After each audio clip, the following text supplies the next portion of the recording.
आज मैं आपको सुनाऊंगा एक से बढ़कर एक बहुत ही मजेदार स्टोरी। उस्ताद चौधरी अपने इलाके का माना हुआ आदमी था, किंतु उसमें एक ही खराबी थी, वो ये कि उसे दूसरों को उल्लू बनाने में मजा आता था। जिस दिन दो चार को उल्लू न बनाता, उस दिन उसे चैन न पड़ता। एक दिन उस्ताद ने सोचा, क्यों न शहर वालों को उल्लू बनाया जाए। ये सोचकर उसने शहर जाने का इरादा किया। चलने की तैयारी जब कर ली तो देखा, जेब में पैसा नहीं है। अब क्या किया जाए? वो चौधरानी से बोला, क्यों जी, घर में कोई चीज है? चौधरानी ने बताया, शेर भर घी होगा, इसी को बेचकर अपना काम चलाओ। अरे हट पगली, शेर भर घी क्यों खराब किया जाए, पाँव भर काफी है।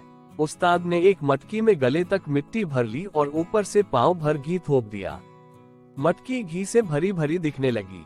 मटकी हाथ में लेकर उस्ताद जी शहर की ओर चल पड़े। शहर में गली बाजार और मोहल्लों से होते हुए वे एक सुनार की दुकान पर जा पहुंचे। देखा, दुकान पर चांदी की मूठ वाली एक सुंदर तलवार लटक रही है। देखकर उस्ताद जी की आंख ललचा गई।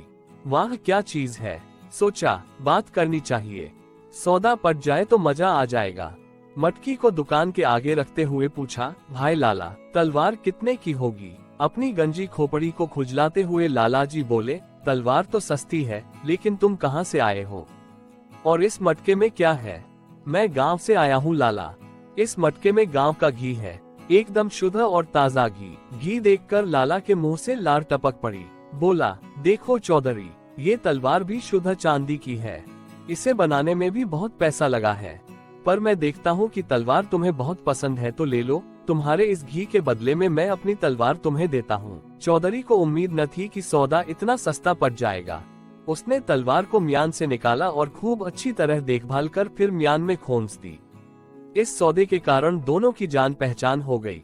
लौटते हुए लाला जी बोले, चौधरी, अगली बार आओ तो जितना हो सके उतना घी साथ लेते आना, बदले में अपनी पसंद की कोई दूसरी चीज लेते जाना। अगली बार तुम्हारी चौधरानी के लिए ऐसी अंगूठी बना दूंगा कि जिंदगी भर तुम्हारी गुलाम बन के रहेगी। अच्छा कहकर चौधरी चल दिया। उसे डर था, कहीं उसके रहते भंडा ना फूट जाए। वो फुर्ती से निकल गया। वापस लौटते हुए जब वो जंगल में पहुंचा तो सोचा, क्यों ना तलवार की परीक्षा की जाए। उसने तलवार को म्यान से निकाला और जोर से एक पेड़ के तने पर दे मारी। पेड़ पर लगते ही तलवार मिट्टी बनकर जमीन पर बिखर गई। देखकर चौधरी का मन खराब हो गया। वो बोला, वाह लाला, तू तो मेरा भी बाप निकला। उधर लाला जब घर पहुंचा तो घरवाली को अपनी समझदारी की बात बताई, किंतु जब मालूम पड़ा कि मटके में मिट्टी भरी पड़ी है तो मन ही मन उसकी अक्ल की दाद देने लगा। कई दिन बीत गए। एक दिन चौधरी ने सोचा कि लाला के पास चलना चाहिए। उसने अपनी लाठी चादर उठा ली और शहर जा पहुंचा। लाला जी अपनी दुकान पर जमे थे। चौधरी को देखते ही उठकर स्वागत किया। पूछा, कहो उस्ताद जी, तलवार कैसी रही? चौधरी ने उत्तर दिया, उस्ताद, चीज तो लाजवाब थी, बहुत उम्दा चीज रखते हो, लेकिन घी में भी खूब स्वाद आया होगा। लाला जी को हंसी आते आते रुक गई। बोले, गांव के शुद्ध घी में स्वाद न आए तो लोग क्यों गांव से घी मंगवाए? लाला जी ने चौधरी को प्रेम से अपने पास बिठा लिया। खुद उठकर चिलम भर ली और बोले, उस्ताद जी, अब तो 2-4 दिन यहीं रहो। चौधरी ने बात मान ली। शाम को खूब चकाचक भोजन बना। खाने के लिए दोनों अलग अलग आसनों पर बैठे। 2 थाल सामने आए। लाला जी ने सोने के थाल में खाना लगाकर चौधरी के आगे रखा और स्वयं चांदी का थाल ले लिया। सोने का थाल देखते ही चौधरी खाना पीना भूल गया। सोचने लगा, किस तरह थाल को उड़ाया जाए। खाना खत्म हुआ तो आंगन में दोनों की खाटें बराबर लगा दी गई। अपनी अपनी खाटों पर बैठकर दोनों चिलम पीने लगे। थोड़ी देर बाद लाला जी को नींद आ गई। जब वे खर्राटे भरने लगे तो चौधरी थाल निकालकर उसे एक कीचड़ वाले तालाब में दबा आया। अब वो बेफिक्री से सो गया। सुबह लाला जी की आंख खुली, देखा थाल गायब है।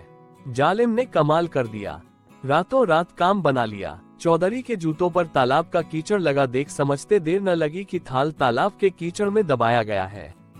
चौधरी जब तक नींद में पड़ा रहा, लाला जी कीचड़ में दबे थाल को निकाल लाए।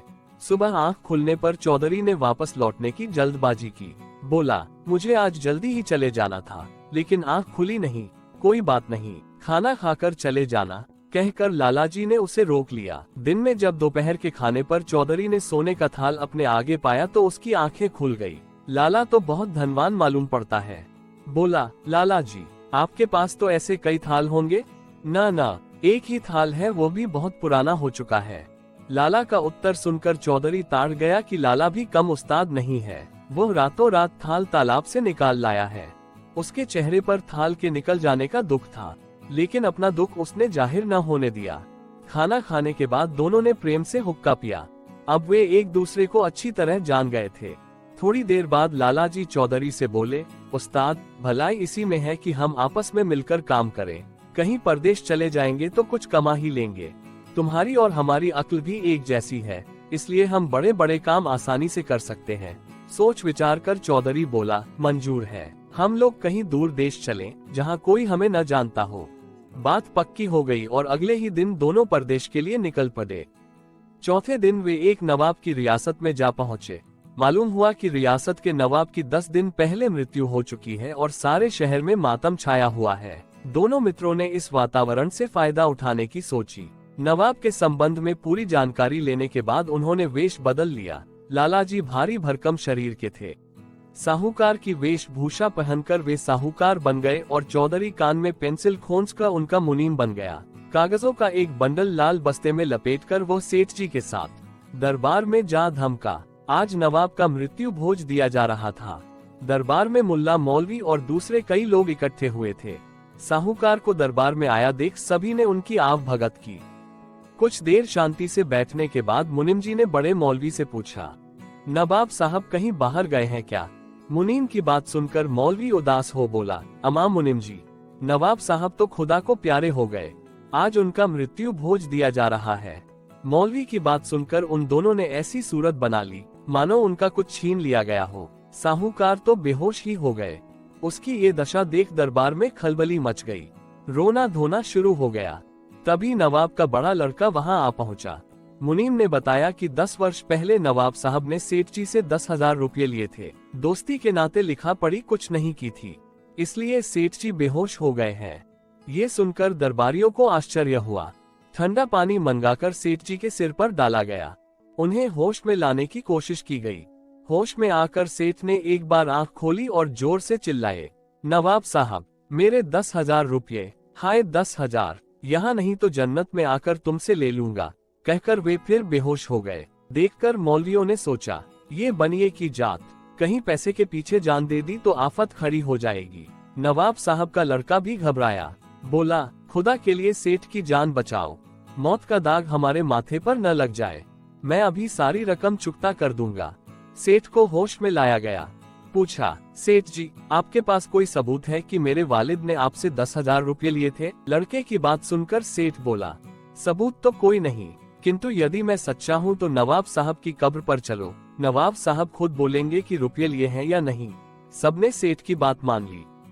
तय हुआ कि आज रात को ही कब्र पर चला जाए। वहां से चले जाने पर सेठ और मुनीम दोनों ने मशवरा किया। सेठ बोला, चौधरी, अंधेरा होने के पहले ही तुम कब्र में घुस बैठो, डरना मत।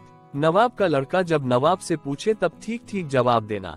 चौधरी बोला, मियाँ घबराते क्यों हो, बेफिक्र रहो, लेकिन बरखुरदार, कहीं रुपया लेकर चंपत न हो जाना। ऐसा न हो कि मैं कब्र में ही पड़ा रहूं और तुम गुलछर्रे उड़ाते रहो। बात पक्की हो गई। आधी रात के समय नवाब की मजार पर सारे शहर के लोग इकट्ठे हो गए। कब्र के किनारे एक तरफ सेठ जी खड़े थे, दूसरे किनारे नवाब के साहबजादे आकर खड़े हो गए। कब्र पर झुककर साहबजादे ने पूछा तो आवाज आई, हाँ बेटे, कुछ वर्ष पहले सेठ जी ने मेरी मदद की थी, तुम उन्हें 10 के बजाय 15,000 रुपये दे दो। उनका एहसान मैं आज भी नहीं भूल सकता। ये सुनकर लोग सन्नाटे में आ गए। सेठ जी सच्चे साबित हो चुके थे। दूसरे दिन जल्दी ही 15,000 की थैली सेठ जी को सौंप दी गई। 15,000 चांदी के सिक्के लेकर सेठ जी के कदम जमीन पर नहीं पड़ते थे। मन में स्वार्थ तो भरा ही था। उसने सोचा, अब कौन जाकर चौधरी को कब्र से निकाले। किसी ने देख लिया तो सारी रकम जाएगी और ऊपर से जूते जो पड़ेंगे सो अलग। चौधरी किसी तरह स्वयं निकल आए तो ठीक है, न निकला तो वहीं उसका राम नाम सत हो जाएगा। ये सोचकर सेठ बगल में गठरी दबाए तेजी से अपने घर की ओर चल पड़ा। धन्यवाद।